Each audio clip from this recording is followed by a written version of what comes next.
साम्राज्य, सामान्यांचा असामान्य आवाज। श्री नीलकंठेश्वर कुरहिनशेट्टी बहुउद्देशीय सेवाभावी संस्था सोलापूर यांच्या वतीने गुरुवारी सकाळी पारंपरिक जलकुंभ अभिषेक आणि मिरवणुकीचे आयोजन करण्यात आले। गेल्या अनेक वर्षांपासून सुरू असलेल्या श्री नीलकंठेश्वर जत्रा उत्सवाच्या निमित्ताने यंदाही विविध धार्मिक आणि सांस्कृतिक कार्यक्रमांचे आयोजन करण्यात आले होते। सकाळी दत्तनगर येथील शिवमाहेश्वरी देवी मंदिरात श्री नीलकंठेश्वर यांचे पूजन करण्यात आले। त्यानंतर शेकडो महिलांनी पारंपरिक वेशभूषा परिधान करून डोक्यावर जलकुंभ घेऊन भव्य मिरवणुकीत सहभाग घेतला। ही मिरवणूक शिवमाहेश्वरी देवी मंदिर येथून सुरू होऊन कुचननगर, पद्मशाली चौक, जगदंबा चौक मार्गे नीलकंठेश्वर मंदिरात पोहोचली। मिरवणुकीदरम्यान परिसरात भक्तिगीत, ढोल ताशा, हलगी आणि हरिनाम संकीर्तनाच्या गजरात संपूर्ण वातावरण भक्तिमय झाले होते। अनेक महिलांनी पंगत पद्धतीने रांगेत चालत जलकुंभ वाहत मिरवणुकीला एक अद्वितीय भक्तिभाव दिला। या जलकुंभ मिरवणुकीनंतर मंदिरात शिवरुद्र जलाभिषेक, विशेष पूजन, आरती व प्रसाद वितरण करण्यात आले। नीलकंठेश्वर सेवा संस्थेच्या वतीने भाविकांसाठी पाण्याची, प्रसादाची आणि बसण्याची योग्य व्यवस्था करण्यात आली होती। या संपूर्ण कार्यक्रमाच्या यशस्वीतेसाठी अध्यक्ष व्यंकटेश मादगुंडी, उपाध्यक्ष अंबादास मादगुंडी, कार्याध्यक्ष प्रभाकर मादगुंडी, सचिव आनंद जोगी, सहखजिनदार रघु केंजगुंडी, नागेश बंडा, श्रीकांत मादगुंडी, जगदीश काकी, यल्लप्पा गडदी, गणेश मादगुंडी, राजू मादगुंडी, इरेश मादगुंडी, राघवेंद्र कनकी, तिम्मप्पा साई, किशोर बंडा, राजशेखर काकी, नवीन गडगी, अभिषेक मादगुंडी, परमेश्वर अगनूर, राजू आडकी, विजय मादगुंडी, लक्ष्मण मादगुंडी, इरेश रोड्डा, रवी साई, युवराज केंजगुंडी, प्रकाश केंजगुंडी आणि संस्थेच्या सर्व पदाधिकाऱ्यांनी अथक मेहनत घेतली। संपूर्ण सोलापूरकर भाविकांनी या धार्मिक उत्सवात सहभागी होत नीलकंठेश्वर महाराजांच्या दर्शनाचा लाभ घेतला।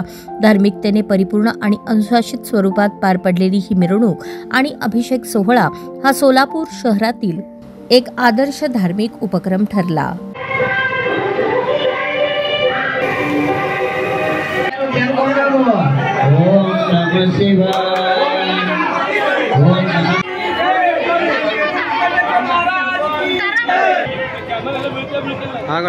आवली श्रीराम या नीलकंठेश्वर महाराज गेल्या 51 वर्षापासून आपल्या श्री नीलकंठेश्वरच्या जत्रा निमित्ताने दररोज श्रावण महिन्यामध्ये आपल्या एक रक्षाबंधनच्या 2 दिवस अगोदर श्री नीलकंठेश्वर प्रभूची जत्रा होतात। त्यामध्ये आपल्या माता बहिणींना जल अभिषेक म्हणून नीलकंठेश्वर प्रभूला जल अभिषेक प्रबोधन करण्यासाठी आम्ही सर्व संस्थेच्या वतीने मागील 1.5 महिन्यापासून माता बहिणींना तळमळीने विनंती करून एकता गणवेशाने घेऊन त्यात सहभागी करण्यासाठी आम्ही खूप प्रयत्न करतो आहोत। परंतु श्री नीलकंठेश्वरला प्रथम जवळपास 800 ते 900 लोक माता बहिणींनी सहभागी होतात। त्याच्यामध्ये जे संकल्पना असतात ते संकल्प पूर्ण होण्यासाठी आम्ही पूर्ण संकल्प घेत आहोत। समाजामध्ये जे काय संकट असेल ते सुद्धा निवारण होण्यासाठी आम्ही संकल्प घेत आहोत। अनेक लोकांनी हे संकल्प घेऊन त्या ठिकाणी उपाशी पोटीने माता बहिणीने संकल्प घेऊन उपाशी पोटीने जल प्रबोधन करतात। त्यानंतर हे पिंडाला जल प्रबोधन केल्यानंतर नीलकंठेश्वरचा प्रभूचा रुद्राभिषेक होता, त्यानंतर अक्षय सोहळा होता, त्यानंतर एक 12.5 दरम्यान पालखीने सेवाभावी संस्थेच्या वतीने या कार्यक्रम गेल्या 12 वर्षापासून या ठिकाणी राबवले जातात। परंतु शिवमाहेश्वर मंदिरपर्यंत निघता येत देवस्थानचं मिरवणूक ही सालाबादाप्रमाणे यावर्षी देखील निघालेलं आहे।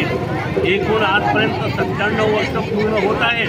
3 वर्षानंतर मग ते 100 वर्ष पूर्ण होण्याची अपेक्षा करत आम्ही हे सण साजरा करीत आहोत आणि त्याचप्रमाणे जलकुंभ साजरा करीत आहोत। यानंतर जलकुंभानंतर स्थळ आता मंदिरामध्ये हे जलकुंभ जाणार, त्या ठिकाणी लिंगावर हे सर्व पाण्याचा अभिषेक होणार।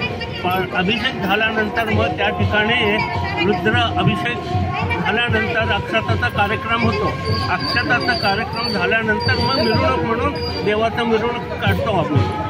त्यामध्ये कमीत कमी 1000 ते 2000 लोक सामील होतात आणि त्याचप्रमाणे हे 2च्या सुमारास अथवा 1:30च्या सुमारास नीलकंठेश्वर मंदिर गुराटपेठ पासून निघून ते परत येत तोपर्यंत 10 वाजतात रात्री.